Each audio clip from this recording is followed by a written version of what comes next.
Второй объект, который в центре Москвы на букву «К», это, конечно, Красная площадь. И вот с этого места, с этого моста, очень хорошо видно, что Красная площадь находится за стеной Московского Кремля. Они очень близко. И сейчас мы туда пойдем, потому что нельзя побывать в Москве и не пройти по Красной площади. Какая же Москва без Красной площади?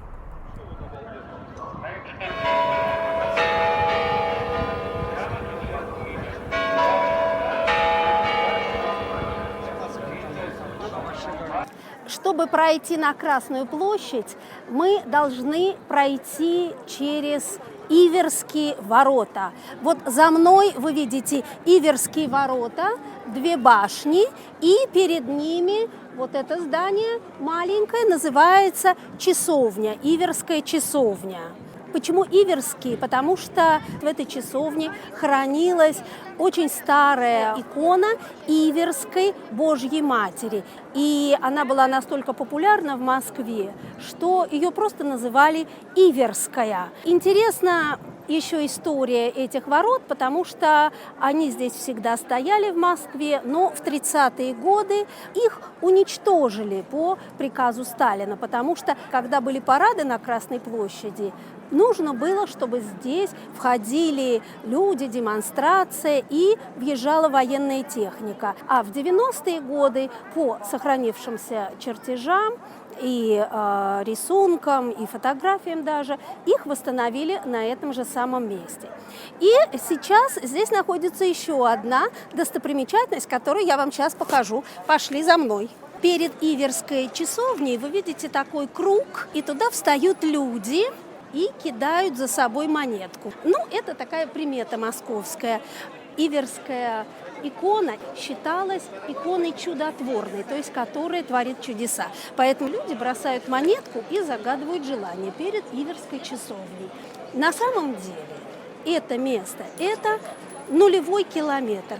Отсюда отсчитываются все расстояния в России. Красная площадь и Кремль – это вся история нашей страны. Поэтому неудивительно, что при входе на Красную площадь вы видите музей истории, исторический музей. Его поставили здесь в начале 20 века. Музей очень интересный. И он как бы открывает вход на Красную площадь. В Кремле жила политическая элита того времени. Там жили сначала князья, там жил митрополит, но территория Кремля небольшая, и поэтому остальные простые люди жили вокруг Кремлевской стены. Здесь была большая площадь, и начиная с 15 века здесь люди стали продавать и покупать товары. И поэтому эта площадь называлась торг, торговая площадь. Здесь всегда было очень много народу, и здесь люди продавали и покупали. Поэтому и магазин ГУМ, торговый центр, построен был здесь не случайно. На Красной площади простые люди торговали, они обменивались последними новостями, они смотрели здесь первый театр «Петрушка». И, в общем, несколько сотен лет назад на Красной площади, которая стала называться Красной только в 17 веке, между прочим, была такая же интенсивная жизнь, как и сегодня. И вот за мной вы видите очень интересный объект, он называется «Лобное место». Лобное от слова «лоб», вот он лоб. Это значит место выпуклое, место, которое хорошо видно со всех сторон.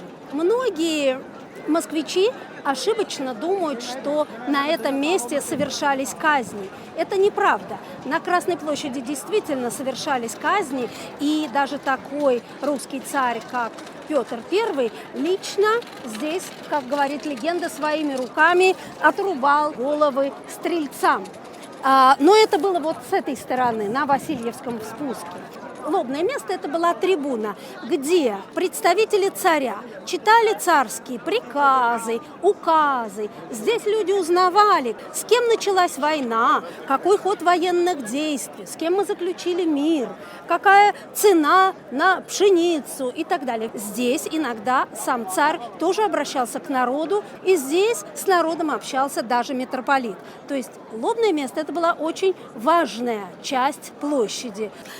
А рядом с лобным местом находится, конечно, самое красивое здание на Красной площади – это собор Василия Блаженного. Этот собор, этот храм стоит на этом месте уже почти 600 лет. Этот собор был построен в середине XVI века по приказу, опять-таки вспомним, Ивана Грозного. Иван Грозный в это время был очень молодой, амбициозный, хотел делать реформы, хотел развивать свою страну.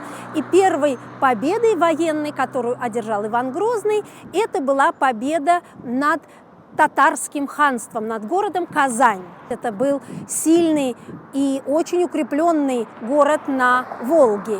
И Иван Грозный приказал построить в честь победы храм Покрова Богородицы. И по количеству побед, небольших побед, которые одержали русские, когда они брали Казань, вы видите количество маленьких церквей, из которых состоит собор Василия Блаженного. Всего на одном фундаменте на этом месте находится 10 церквей.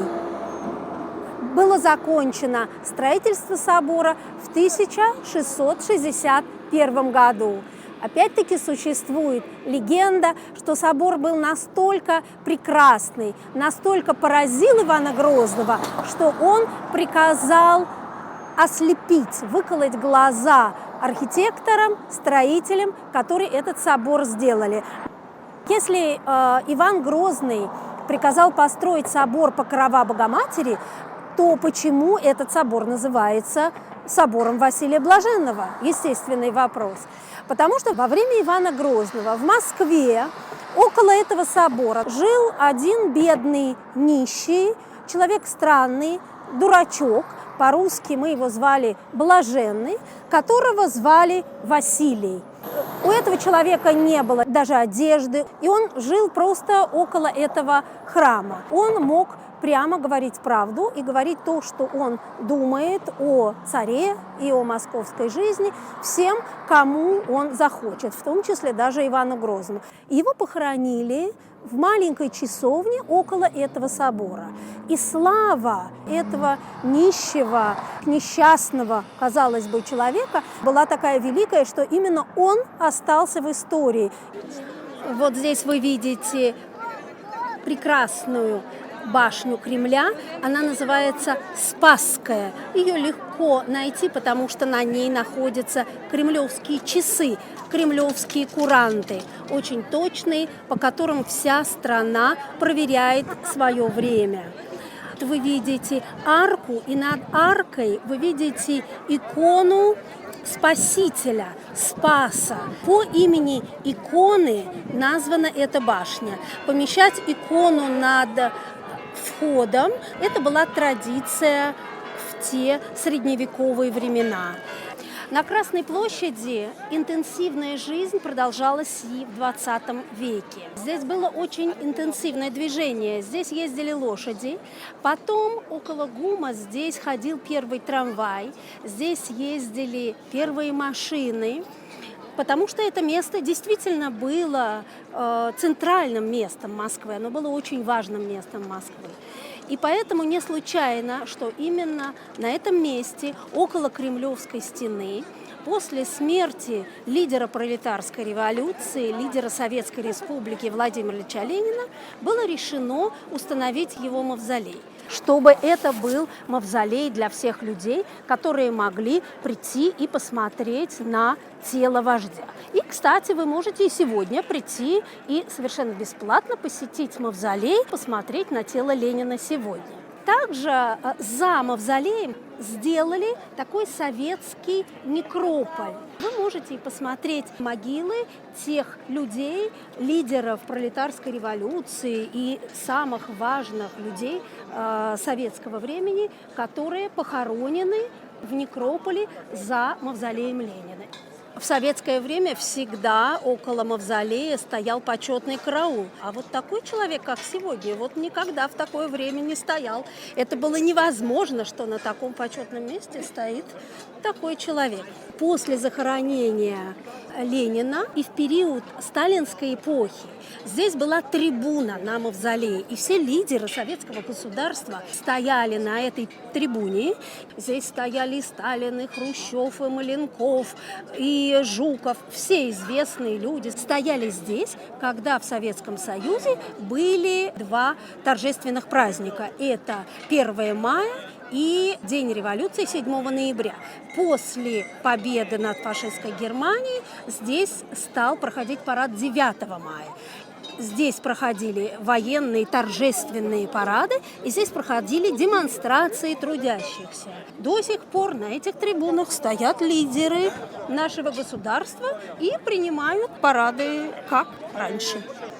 В 20-е годы, сразу после революции, жизнь на Красной площади была очень интенсивная и бурная.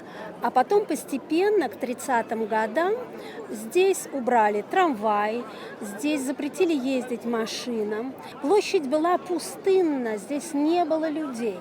Новая жизнь на площади началась, когда закончилась эпоха Сталина.